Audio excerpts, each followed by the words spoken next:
Okay, okay.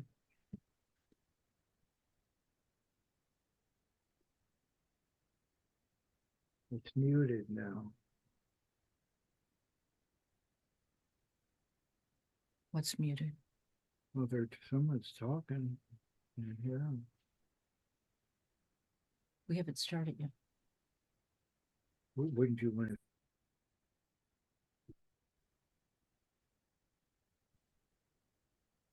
Let's see, we're up to 25 participants. There you go. Okay.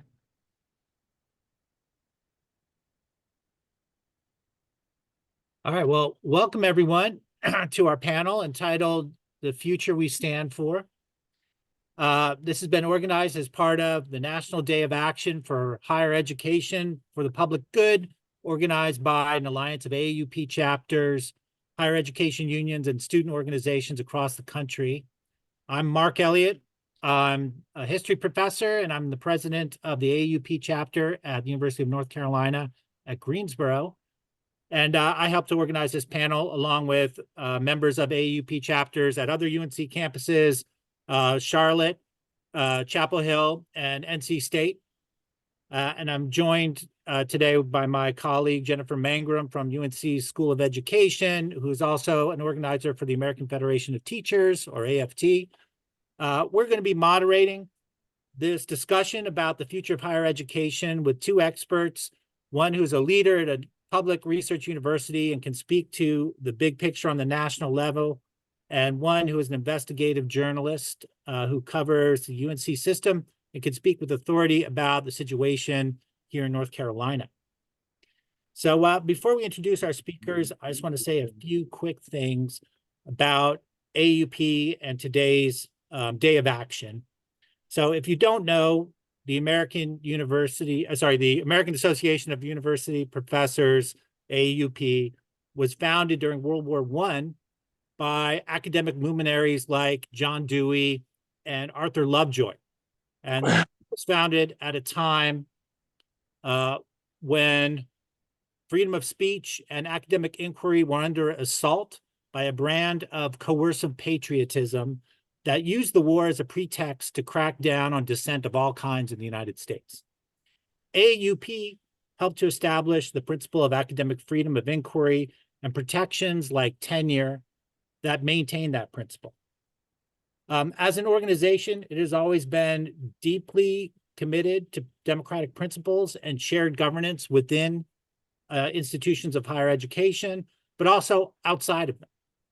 AAUP believes that the health of democracy depends upon the work of higher education. We serve the public by promoting critical inquiry and maintaining rigorous standards of evaluation to root out untruths, right? And to promote better public discourse and get us closer to the truth. Our education institutions must be allowed to function free from interference by politicians, CEOs, hedge fund managers, lobbyists, and others seeking to repress inquiry. So right now we face threats to higher education that echo those of the early 20th century. Organizations like AAUP and AFT, who have recently merged, are absolutely essential to defend what we do, and to keep these organizations strong is an important aspect of fighting back. I hope everyone has had a chance to read the unifying message that has been crafted for this event, The Future We Stand For. And I'm going to put it in the chat right now in case you have not read it yet. Well, I'll put it there in just a second. I hope you'll consider joining AAUP on your campus chapter or the national organization.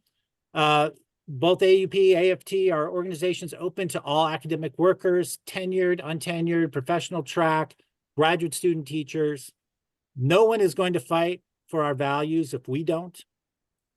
That's what we're hoping to promote today. Not just those values, but unity on your own campus, but with other campuses as well across the country. We want people to know that they're not alone and that the things happening in higher education are happening everywhere.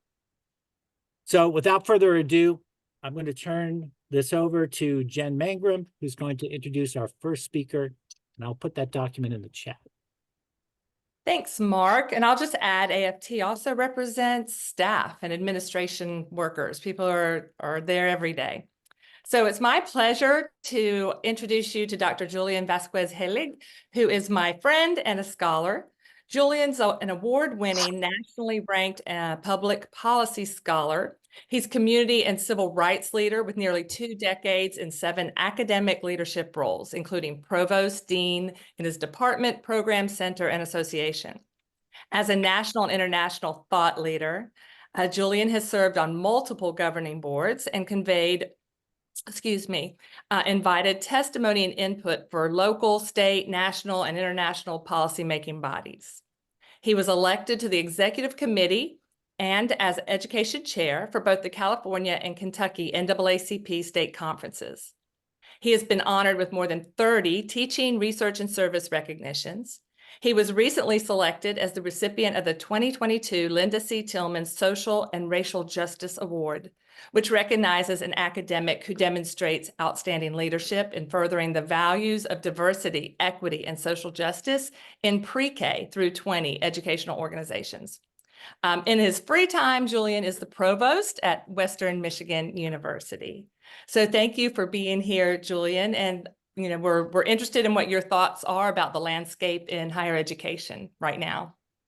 Great. Thank you so much. All that made me so tired. I think what that means is I need a nap. So I'm so glad to join my AAUP colleagues for this important conversation.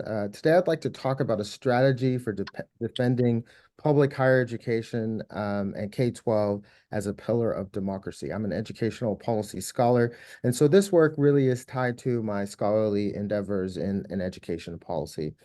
We're gathering right now amidst a storm of challenges that threaten the very essence of our democratic fabric. Public education, a cornerstone of our democracy and a catalyst for our society's progress, faces an unprecedented assault. This assault seeks not only to undermine the quality and accessibility of education, but to erode the democratic principles that underpin our society. So in this moment of crisis, the very ideals upon which our education system is built, equity, accessibility, the pursuit of knowledge, are at risk of being swept away by a tide of short-sighted policies and really a partisan agenda. Recent developments underscore the severity of these challenges. Here are a couple examples from the headlines. University of Wisconsin System Board has approved a deal for $800 million in a state funding that cuts back diversity initiatives. Arizona Public Universities discontinuing diversity, equity, and inclusion statements in job applications. Text messages from Texas A&M leaders reveal a desire to counteract what they perceive as a liberal agenda in higher education. The trustees, and just this week, the trustees at UNC could begin to defund DEI efforts. These headlines are just a few that reflect a troubling trend towards the politicization of educational values and are a departure from our commitments to inclusivity and diversity, essential components of a robust democratic society. The challenges that we face are not mere fluctuations in the landscape of governance, but deliberate, organized attempts to alter the foundation of how we educate and empower future generations. These attempts manifest as budget cuts that strip our schools of necessary resources, legislation that censors educational content, and policies that prioritize private profits over public welfare. The impact of these actions extend beyond the classroom, affecting the vitality of communities, the robustness of our democracy. So in response to this dire situation, I'm compelled to advocate for a strategic, unified response that addresses these threats head on. Today, I present and want to talk about how to counteract these forces, how to propel our educational systems into a future that we continue to serve as a beacon of democratic values and inclusivity. This strategy is built on 4 foundational pillars: advocacy, educational freedom, resources, and community engagement. I'll start with promoting legislative support for education. Our initial focus is on strengthening public support and information about K-12 and higher education to counteract these long-term attacks on public education. This is a long-term project. This involves a proactive approach to advocating for policymakers that are committed to federal and state funding across all levels of public education. And it's imperative that policymakers support educators and researchers to operate environments that support academic freedom and foster knowledge innovation. So there's some detailed actions to be taken. I'll give you 3. 1, forming alliances, building coalitions with educational organizations, civil rights groups, community-based organizations to create a formidable front in our advocacy. This united approach should enhance our lobbying efforts and amplify our voice in the public arena. See, for example, the Freedom to Learn resolution that recently brought K-12 and higher education folks together. AACU, the Network for Public Education, AAUP, AFT, and NEA all signed on to the Right to Learn resolution, and we'll share that with you momentarily. Our public lobbying strategy should focus on securing the introduction and passage of legislation that not only increases funding for schools, but prioritizes academic freedom and freedom of speech to serve underserved and marginalized communities. This will help us bridge that educational divide that's occurring right now in public policy. We also must advocate for policies that protect the autonomy of educational institutions from partisan and ideological interference. Educators must have the freedom to teach and research without the threat of political retaliation, which not incidentally, now if you're not paying attention right now, please just pay attention to this one sentence. I'm gonna read this again. Educators must have the freedom to teach and research without the threat of political retaliation, which not incidentally we see around the world in countries with autocratic governments led by dictators. I'm gonna read that in one more time. Educators must have the freedom to teach and research without the threat of political retaliation. Those are the kinds of things that happen in autocratic countries. And that's what we're seeing in our democracy right now. We must ensure that education remains a tool for enlightenment, not political indoctrination. K-12 and higher education should be the place where we have difficult conversations. Sometimes feelings get hurt. Combating educational gag orders. As you see with the Stop Woke Act in Florida, this is a direct attack on liberty, freedom of speech, academic freedom, and the freedom to learn. These legislative dictates, often couched in political agendas, have banned thousands of books, more than 4,000 books last year on last count, and restrict the teaching of essential subjects like U.S. history, science, psychology, thereby undermining our ability to provide a comprehensive and truthful education. Some detailed actions here. Legal challenges. We must collaborate with legal experts and organizations dedicated to educational freedom to challenge these restrictive laws and policies in the courts. Our goal is to safeguard the right to teach factual and comprehensive curriculum. Now, please listen to this statement too. We are the constitutional protectors of liberty and freedom of speech with these actions. We are the constitutional protectors of liberty and freedom of speech. Support for educators. We must establish a support network for educators who face harassment or punishment measures due to these unjust laws. Our network should focus on legal assistance, public advocacy, and a platform to protect affected educators in K-12 and higher education, and give them voice to share their experiences and receive public support. We must also organize even more forums, workshops, public discussions to educate and empower educators, the public, students, and the community at large on ways to resist these gag orders and legislative attacks. We must advocate for our constitutional preservation of liberty and freedom of speech. Number 3, adequate resources. A well-funded and a well-resourced education system is fundamental to the effectiveness of our educational institutions. We must be committed to enhancing the resources available to schools, colleges, and in universities. In so many situations, you see legislatures sabotaging on purpose education by restricting funding. In Wisconsin, they required for new funding for them to limit diversity programs. Funding advocacy. We must push for these increases in public education fundings at federal and state level, advocating financial models that are sustainable and prioritize long-term educational excellence over short-term cost-cutting measures or privatization. The link of funding to canceling DEI is highly problematic. like we saw in Wisconsin. We must develop initiatives that specifically address and ameliorate disparities in school resources, ensuring that all students have the opportunity to learn and to attend college and be able to afford college.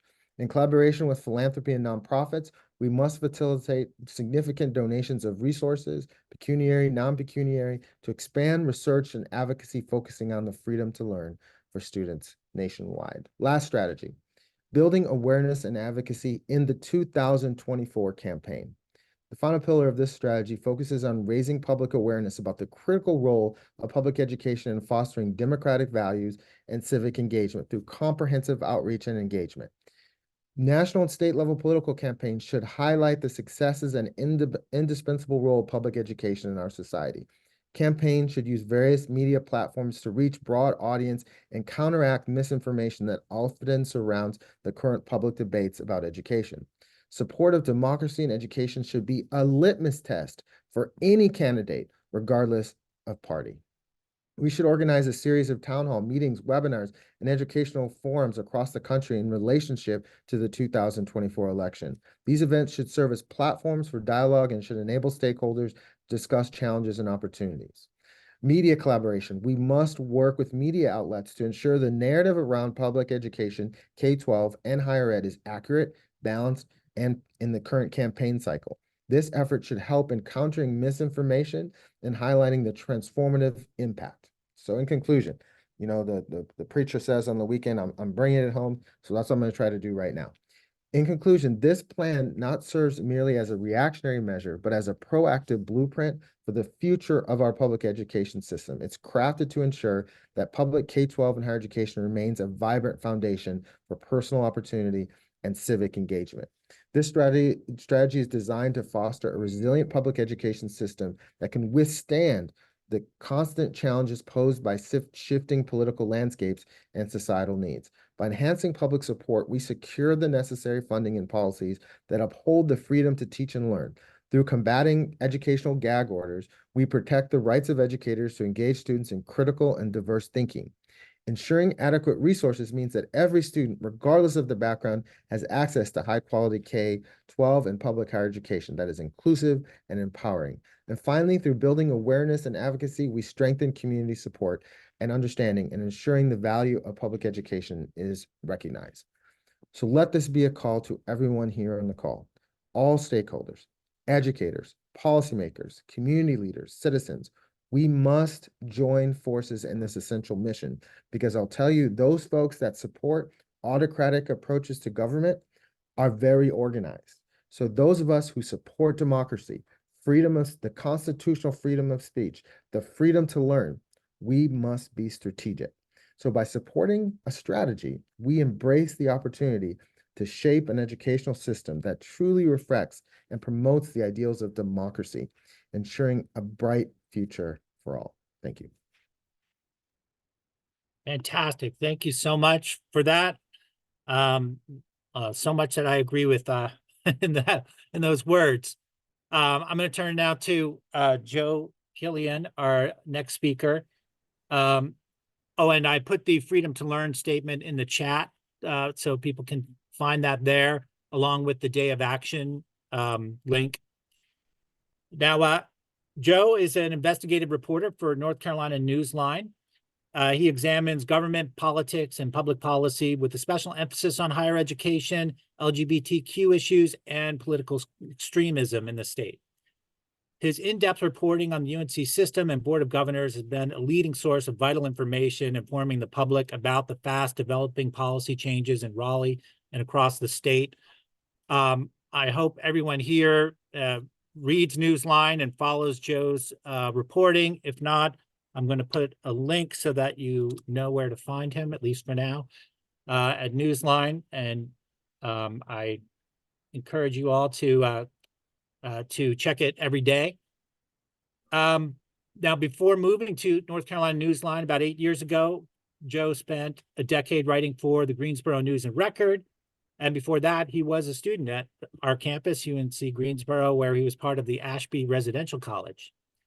He's still a resident of Greensboro now. Joe, I'm going to turn it over to you. Thanks so much. I was not raised in a church where they brought it on home. I was raised in the Catholic Church where they were going to give you 20 more minutes of Latin, whether you liked it or not. But I'm an adult now, and they can't make me speak Latin anymore. So I'll try and keep it short. Get to questions. That's always the most interesting part, I think. Well, thank you so much. Yeah, so in North Carolina, what we're talking about here really goes back a ways. You've got to look, if you want to talk about the politicization of the UNC system now, you have to look at least as far back as 2010 and really farther back than that. But in 2010, the Republican Party managed to get control of the House and the Senate for the first time since 1870. When a party has been in the wilderness for that long, they make a long list of things that they'd like to do when they gain power. And on that list, very high up on that list, with a bullet, with a star circled and highlighted, was higher education. Some of the folks who are now serving on the UNC Board of Governors, which is the top governing board of the entire system, and also on trustee boards, have a very specific idea about higher education, and figuring very prominently is the belief that it has been captured by liberals and that they have to combat this. And one of the ways in which they did this was that here in North Carolina, people who are not from North Carolina who might be on the call might not know this, but the UNC Board of Governors and all of the trustees at individual campuses are all political appointees. And so pretty quickly they purged the top board of all Democrats. It went years without having a single Democrat on the board. They were all either registered Republicans or they were people who were registered independents, but who had very strong ties generally to the Republican Party or conservative activism in the state. I think we might have one, maybe two registered Democrats on that board now. One of them is a Democrat who is a former lawmaker who lost his seat in a Democratic primary and was talking about joining the Republican Party. So that's their sort of Democrat. So it's one party control of this very important system, and it shows. Most recently, there's been a lot of talk about anti-DEI efforts. Florida sort of beat North Carolina to the punch on that, but North Carolina is not going to be behind Florida for long if the UNC Board of Governors and the trustees can help it. I wrote a story, and I think it was referenced a little earlier, about anti-DEI efforts happening or being promoted by trustees at UNC Chapel Hill.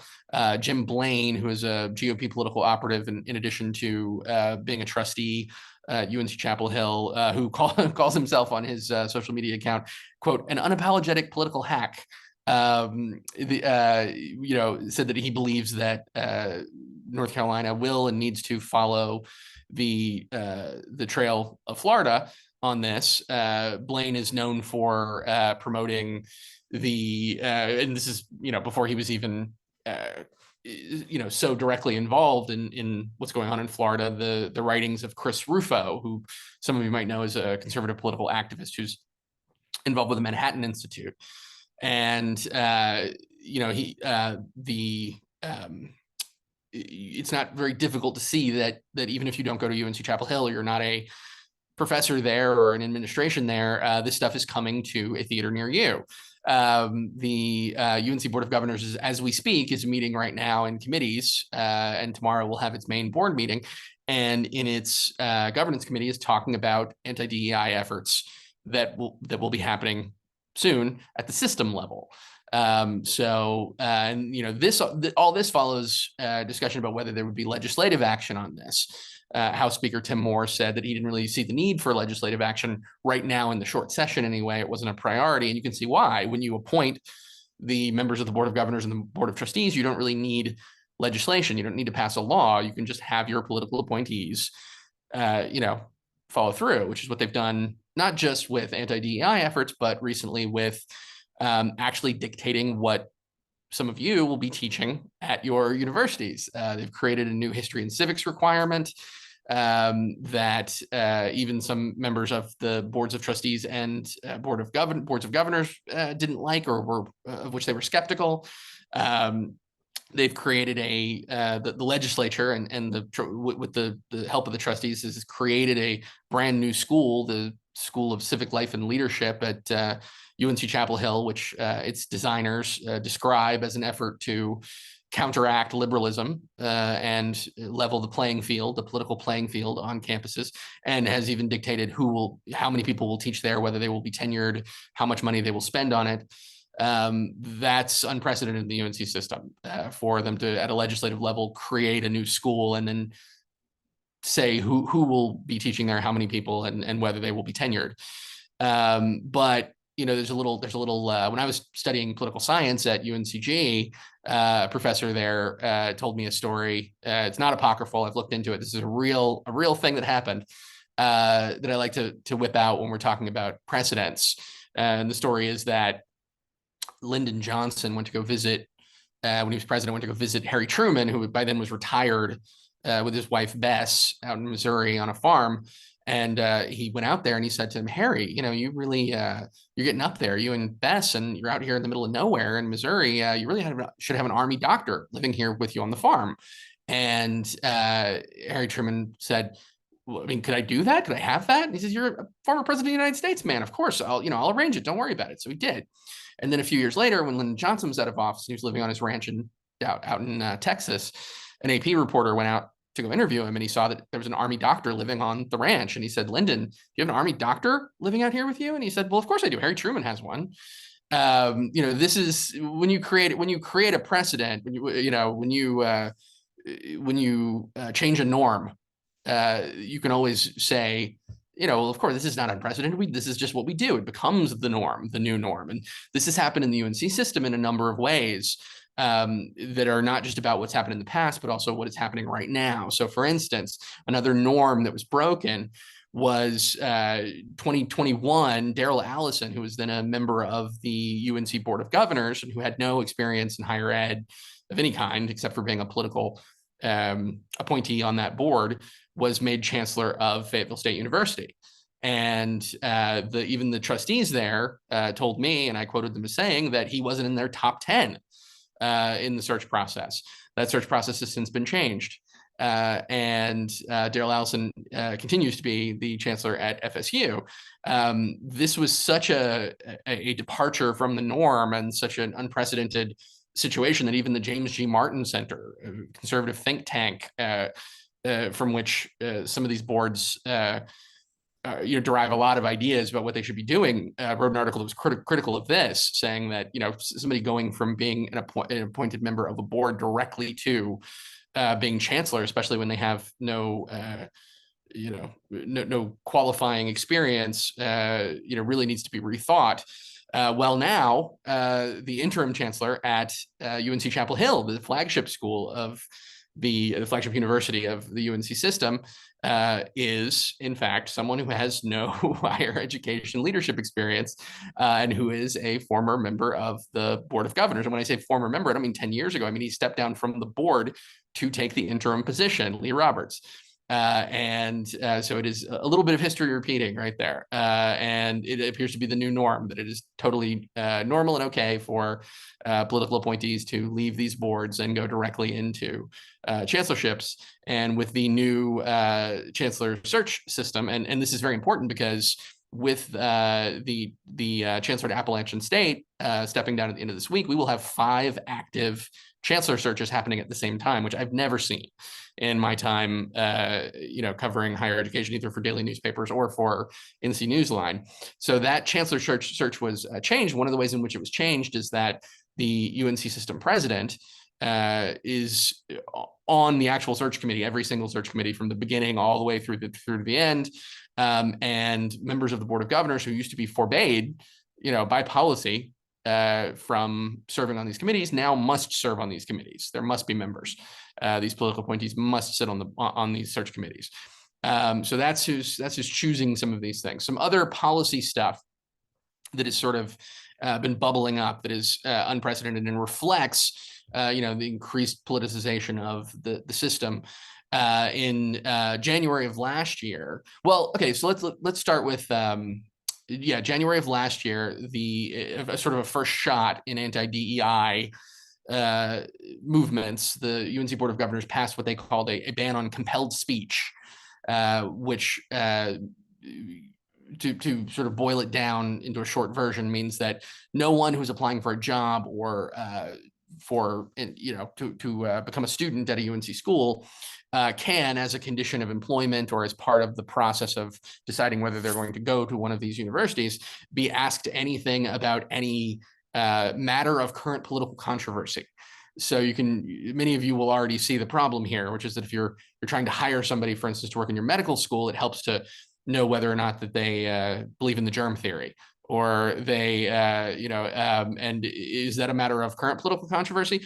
Well, it is if they say it is.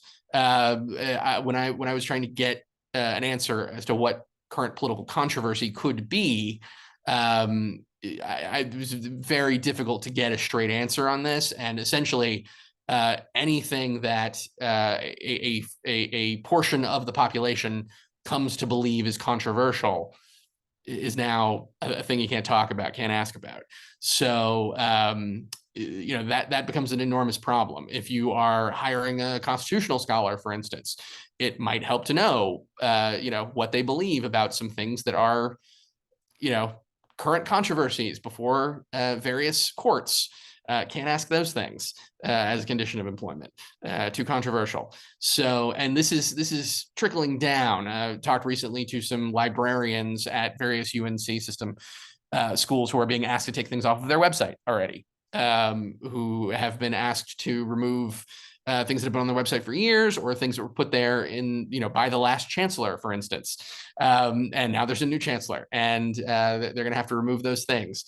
That is also a thing that I've never seen over the course of my time covering higher education. And how these people get appointed has also changed.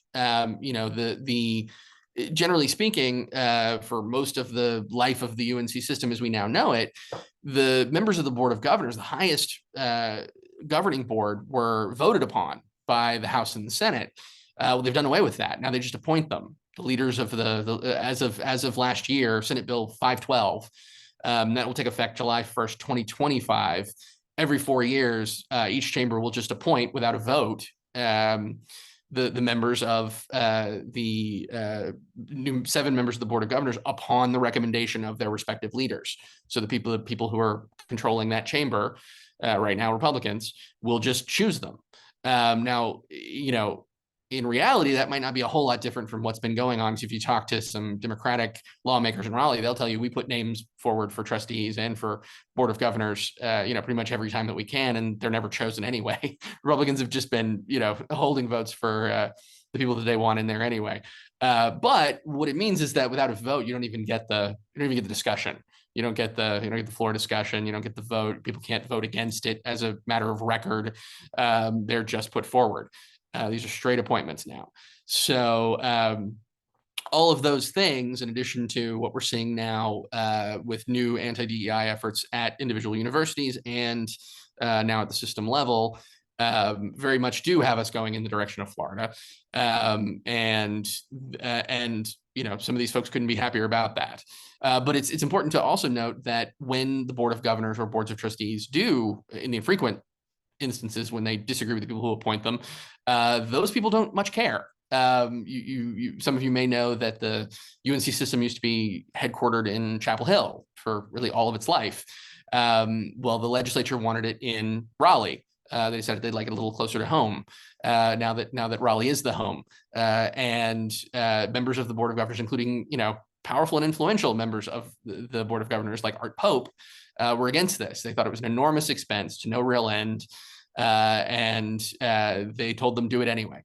So even when people who are appointed by these folks attempt to speak truth to power, very often they're covering their ears. So that's the situation in which we find ourselves. I'm in this state anyway. I'm happy to answer any questions that we might have about any of that or anything that might be coming down the pike, if you got it. Wonderful. Thanks so much, Joe. Yeah, we will open the floor to questions, and people can feel free to use the chat too if they want to pose any questions. And Jen, also, if you have any questions, you can go ahead and jump in with some.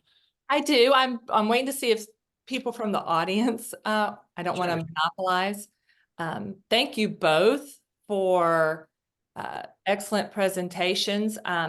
Some of the things that spoke to me was, Julian, your sense of urgency.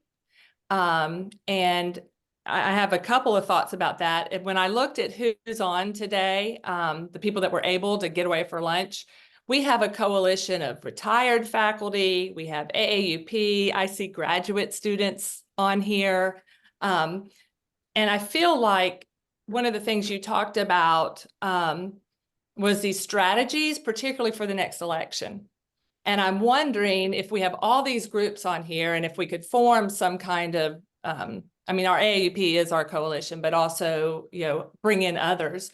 What do we need to do immediately? And what's the first thing we could do? And I think, Joe, you could help with that too, because you understand where we are, right? And you kind of know what works. And both of you from two different spots, but what do we need to do first? Because I want to get going on this, saving democracy. Yeah. All yours. And I'm gonna throw one extra wrinkle on that question too, keeping in mind that we're forbidden from actually supporting political parties, right? As employees of the state of North Carolina, even though this is so political as Joe has described. So what we do has to be as a nonpartisan group. You want to tackle that first, or you want me to take it? Are you when you say you, are you talking to me or? Yeah, I'm Yeah. sorry. Yeah, I was talking to you. Sorry. Oh, okay. I just have a quick thought on this. There has to be a plan. There has to be a plan. There is no plan. We think there's a plan. There is no plan. So it's up to folks at the grassroots leadership to put together a plan. Because it is 11 o'clock and it's about to ring midnight, and we there's no plan. So I think it's important to understand. You mentioned Chris Rufo. He's one person that started the conversation about CRT, and really, I think you could really point to one event. And if you think about 2020-ish, there was something happened in Minnesota with the police, and there was someone that was murdered, and it created a huge national reawakening. And really what you see right now is a backlash to that national reawakening. And I think it's an overcorrection, quite frankly. And so I think that we have got to be more organized, because folks like Chris Rufo work behind the scenes. They have the same talking points, the same conversations when they go to wherever they go to have these conversations. But I think K-12 and higher education advocates and stakeholders need to have an articulated plan to respond. We've been doing ad hoc work, but this is a long-term project to undermine education and democracy. And I think, I mentioned autocracies and even mentioned dictatorship. And the thing is that political scientists will tell you that there are certain aspects of autocracy, and those include attacking the free press, misinformation, attacking higher education institutions, and not incidentally putting politicians in charge of higher education institutions instead of academics. There literally is a playbook here that you see in Hungary and other places that's being followed here. So we just have to understand that there is an articulated plan here, and so we can't continue to go on without a plan. Yeah, one of the things that I would say is that you don't really need to be partisan about this in order to start taking action. I know it gets boiled down that way, so that any criticism of what's going on that is attributable to political appointees of one party is seen as supporting the other party. But some of the most effective activism or organizing that I've seen around these issues really didn't have to do with that. During the controversy over Nicole Hannah-Jones's tenure, the UNC Chapel Hill and beyond, people in the UNC system and even in other states really came together and spoke as, one voice to say she deserved a vote on tenure. And ultimately that did happen. And it activated alumni, it activated, because that is the thing that when I say to you, these people are being appointed in new ways. They have, they're passing policies that are difficult to understand for the common person. When something like they won't take a vote on tenure on this person, and we have emails talking about why that's political, that I think crystallizes something in people's mind in a way that is sometimes difficult for people to understand in other higher education issues. But out of that was born the Coalition for Carolina, which is a group of people who are faculty and staff and alumni and even students, I think, are involved or supportive of that effort that is out of UNC Chapel Hill. And they have been pretty successful in giving people a greater understanding of what is going on at UNC Chapel Hill and in the system. They recently got Interim Chancellor Lee Roberts to sit down with them for a conversation, which I wouldn't have imagined happening when that first started. And there's been such tension between that group and the Board of Trustees, for instance, that that seemed kind of remarkable, but they got it done. And I think organizing on a campus by campus basis in that way can be very effective, and as can organizing across across universities, across the system. Yesterday, I was at an event at UNC Chapel Hill put on by students. It was a teach-in. They've had 3 or 4 of these now. And it was really inspiring to see students, most of them undergrads, not only getting at the meat of these issues and how these things work and why students need to care, but also getting so many other students excited about it. I mean, I'll be frank with you, when I was a student at UNCG, I don't think I could have told you who was on our board of trustees, and I was the editor of the student newspaper. It just wasn't a thing that seemed that relevant to my daily life as a student. But they're waking up and realizing it is very relevant to their lives and the university that they're dealing with. I had a UNC Board of Governors member, I believe he said this in an open meeting, say that students are like the customers who are staying at a hotel, that you have to listen to what they have to say, but ultimately you can't let them impact your decisions too much. It's your hotel. And that kind of the pervasiveness of that attitude, that they're not only in charge, but they're stewards of this thing, and the people who go there and the people who teach there and the staff there are really sort of on a much lower level. And we'll listen to you, but we're not really gonna be that impacted. It's like filling out a survey when you check out and put some of those towels in your bag.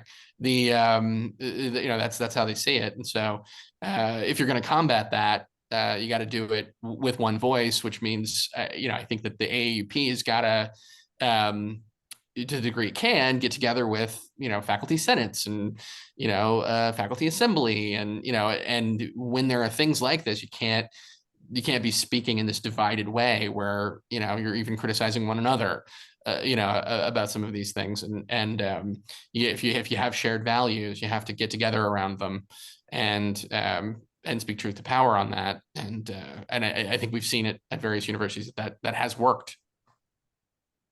I think on this issue, one thing that we do know how to do is educate. And as educators, we really have to find ways to get the public educated on what's going on. So much of this is sort of shrouded in mystery. That's why journalists like Joe, you're so important. We need to get more, knowledge about what's happening. One fact, I'm sure Julian probably hasn't, or maybe he does know about this, but in North Carolina, they use austerity as their rationale for cutting things and, squeezing the universities, when in fact, the legislature is sitting on $3.25 billion surplus. That's projected in the next budget. I think it was $6 million just a year ago. But this is a massive surplus that they're choosing not to spend that could be put to all sorts of uses, not all of it. Of course, that's good education. So much of the budget cuts that we're being forced to do are self-inflicted and manufactured, right? They're really not by necessity, but they're created and used as a pretext to carry out, plans that are being devised elsewhere. Yeah. And people just don't know that. People believe that they have to make these cuts, that they can't afford what we're doing anymore. This is a complicated one. I mean, in Michigan, we've been very fortunate to get fairly generous legislative commitments recently. So I'll say that. I think one of the things that, just from the provost side of this, I get to see all the numbers and all the budgets and all the worry that happens behind the scenes, right? And a lot of that is real. There's, the college age, the number of college age students is going down. It's not the same for all campus, Chapel Hill, Duke, Michigan, Berkeley, those places are always going to have 100,000 applicants, right? But you see a lot of institutions closing their satellite locations because they're $50 million. I mean, Penn State's an example of this, Wisconsin. And so I think there is some reason for worry because of what the demographics look like. And then just a lot of students are not choosing to go to college right now. I think there's a variety of reasons for that. But let me circle back to something else here real quick. What to me is the ironies in these following statements. Okay, so don't be political while I'm being political, right? So you as faculty can't be political while all the while I'm being political. Don't limit my freedom of speech while I limit your freedom of speech. I think that's just wild. Okay, here's another one. Don't have bias in hiring while we have bias in hiring. And so the ironies of this I think are readily apparent, and I think we have to talk about those. We have to talk about the fact that this is literally hypocritical. The way that they're approaching hiring, the way that they're approaching freedom of speech on campus, the way they're approaching advocacy work. There was a question in the chat about student. I think I love to hear that the students are doing teach-ins. There has to be student awareness. There has to be student awareness. Now, my alma mater is struggling with this right now related to the Palestinian and Israel issue. And I think that administrators, quite frankly, can overreact. But I think that students need to be educated and aware of these issues. And I think there's ways that students can make the public aware of their perspectives using TikTok and other social media forums. Administrators pay attention to that, and they want to respond to that. So I think that there are a variety of ways that students can coalesce and make sure that universities do the right thing.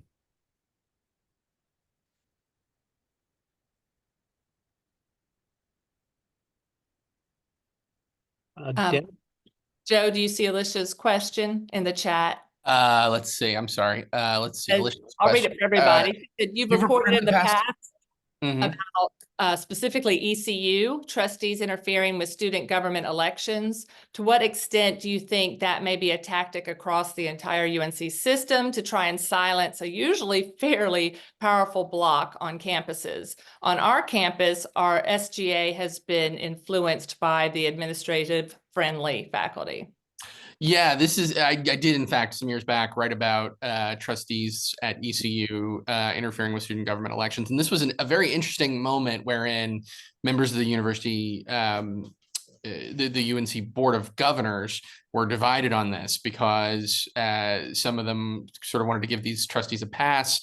Others of them, specifically Greensboro's Marty Kotis, who is now on the UNC Chapel Hill Board of Trustees, felt the exact opposite way, and they thought it was beyond the pale, and sat in a meeting and said, I'm going to tell you exactly what happened, and I want you to try to justify it to me. If you can justify it to me, then they'll get a pass. If not, we have to toss them. And they tossed them. So in instances wherein that sort of thing can be brought to light, I think it has mostly been dealt with, but that was directly them trying to recruit at ECU. I mean, them trying to recruit a student and say, if you will be for the following things, then, we will, finance your campaign, basically, to become, the student representative on these boards. It also matters whether on your specific board, the student actually gets a vote. Some of them are ex officio members, but I will say that I think that it really varies school to school, whether the person who is your student representative is somebody who is representing the student body or somebody who, frankly, is already running for office. I mean, I speak to some of these students who just aren't willing to say anything on the record about to anybody, to any journalist, at meetings, on behalf of the student body, because their thought is, I'm here for a couple of years, and then what am I going to do for the rest of my career? I'm in this room full of influential people. I don't want to anger any of them, and I don't want to, Sure. seem like a troublemaker. And when I was a student, I think most of the people who were representing students, from the people on the student newspaper to the student government, were full of troublemakers, and I think it's really sort of better that way. But yeah, so I mean, so that's a huge problem. If you see your representatives, your student representatives on the UNC Board of Governors or on the trustee board, or in day-to-day SGA actions not representing the students, but instead cozying up to power, or trying to find some sort of way to broker some sort of piece that doesn't involve student interests actually being served, then you need to hold them accountable as you would any other elected person, I think. Thank you. Deb, you have a question? Deb Bill? Yes. I was struck by your initial admonition for forming coalitions. I think that, out of, as you have described, the issues are complex, but on this day of action, when I think of I guess my primary question is, in keeping with forming coalitions, what could be the single most effective action that all of these different groups could do together that would draw immediate attention and at least focus on the complexity of the issues? I mean, my answer is pretty cynical, but money. I mean, I think that particularly in that Nicole Hannah Jones case, I think people in power really began to take note and back off of some of these positions when alumni said, we're not donating anymore. When huge, groups and individuals and corporations began to question this and put out statements saying that they were opposed to it and say that they weren't going to come to campus anymore, they weren't going to support. I think, a lot of these folks are, flinty-eyed business people who are, their main thing is this going to harm our money. And, a lot of them will point to, and in fact, this week have been pointing to, well, how can people, really take issue with, how we're managing things, where our fundraising is out of sight. People have been giving us more money than ever before. Doesn't that equal people being happy with what we're doing? And it's a very complicated issue because, my wife and I, so my wife went to a small liberal arts school in Boston called Emerson College, and they every year hitting her up for donations. And sometimes she gives what she can. There are famous rich people who went to that school as well, and they're doing that. And they're doing that based on their affection for the school and what they think it meant for them, not what is currently going on at the school or any political, thing that might be going on its board of governors or trustees or whatever. And I think people there's a real tension here between people loving their schools, but also being critical of how they're being run, or being critical of the people who are at the board of governors level, the board of trustees level. And a really powerful weapon that some of the people who want to argue against change or criticism use is that affection, that nostalgia. It's like, but what about go Heels, right? People are like, oh yeah, go Heels. And especially in basketball season, it's like, how can you say that the students don't like what we're doing? They're all out in the streets waving flags, less so at my alma mater where sports is less of a thing. But I think that's a huge problem. And I think, getting people, especially people who are politically powerful or prominent or who give a lot of money, to care about these issues and to speak on them, and to, you know, the Coalition for Carolina has been very successful in getting people of both political parties really to talk about, you know, having some problems in this area. The former, you know, the governor just had a task force, this was last year, to put forward some ideas about how this system as a whole can be reformed. And the people who were co-chairs of that were Margaret Spelling, who's a prominent Republican and former UNC system president, and Tom Ross, a prominent Democrat and former you know, UNC system president. And, you know, that has led some people to say, that Margaret Spelling, who was education secretary under George W. Bush, is not a real Republican, because she had some criticisms of the system. But you know, I mean, I think reasonable people of both political parties, people and across the political spectrum, can get together on some issues. I mentioned that the James G. Martin Center had a piece that was critical of Darrell Allison's appointment and how it went down. You know, it's a little hard. It's hard to get farther to the right than the James G. Martin Center. You know, even they had some problem with that.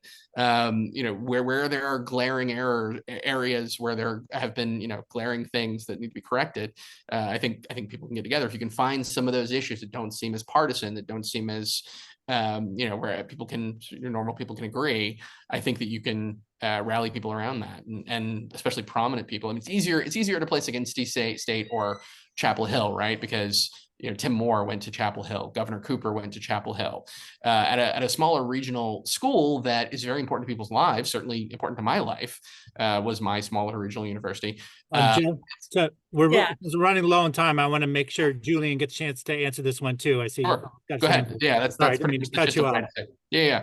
Mine's a quick answer because I need to meet with the Native American communities. So I think one, going way back to students not being open to speaking, I think it's really unfortunate that one side of this conversation is about fear and control. Fear and control. And it's unfortunate that students will be afraid. And so it really takes courage for faculty and for students to push back against a political process that's about fear and control. And then finally, you asked Deb about what's one thing we can do. If you remember back in the 1960s, before I was born, but back in the 1960s, LA had some walkouts, some blowouts, Roosevelt High School and some other high schools. I don't know if you all know about that, but a lot of folks point to the teachers mentoring the students to become advocates for themselves. You see this also after the shooting in Parkland. So I believe that what we need to be able to do is train student leaders to undertake large-scale actions of many types. And I think it's up to leaders, it's up to unions, it's up to civil rights to train the students to advocate for their rights and to advocate for their freedom to learn. Because when the students are doing it, it's not about the adults, it's about the students and their learning. That's why these institutions that exist. They don't exist for the adults, they exist for the students. And so training leaders to undertake large-scale actions of different types. That's the one thing I would do. Absolutely. I endorse that plan as well. And I just want to say on our campus, when students started organizing protests this year, that's when our administration started paying attention. That's when the reporters started coming. So definitely getting the students informed, aware, and activated is something we could do. Julian, is there a place we can go to learn more about the things you're thinking and talking about? Because I see there's a question and I know we're towards the end, but where can people go? Well, we've written a lot about equity and inclusion on Cloaking Inequity, which is my blog, and there's quite a few things on there. But we have several talks planned in the coming months. We did one about this in Florida. I'll try to get that link to you after the Stop Woke Act. We've written a couple of articles about this. So let me get together a resource list and I'll send that to you. Thank you. And I'm going to put a link to your blog on chat. All right. Well, I think we're out of time, unfortunately. But I really want to thank our guests so much for giving us this time and sharing their wisdom with us. Appreciate it so much, Julian and Joe. And Jen, thank you for helping me out here. everybody who's at our campus, I hope you join us for an AAUP gathering at Odin at 5 o'clock today. And also we have a faculty assembly, so I encourage you to join that as well. And people from across the UNC system, thanks for coming today. Great to see you all. All right, let's get started. Thanks for having me. Yes, thanks, Joe. Thanks, Joe.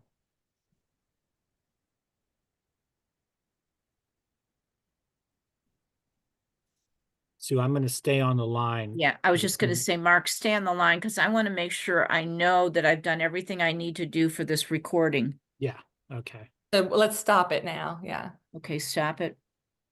I just did. Oh, you Or you- did?